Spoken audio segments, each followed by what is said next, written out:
ఇందిరమ్మ రాజ్యాన్ని తలపించే విధంగా, ఇందిరమ్మ రాజ్యం అంటే ఆనాటి ఎమర్జెన్సీ రోజులను తలపించే విధంగా, ఏదో పక్క దేశం మీదకి యుద్ధానికి పోయినట్టు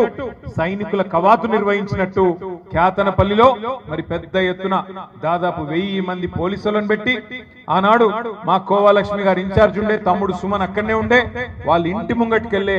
కౌన్సిలర్లను భయభ్రాంతులకు గురి చేస్తూ 1000 మంది పోలీసులతో కవాతు నిర్వహించినారు. అంత మాత్రమే కాదు, లేని కేసులు బనాయించి ఉల్టా కేసులు మన మీదే పెట్టి దౌర్జన్యం వాళ్ళు చేసి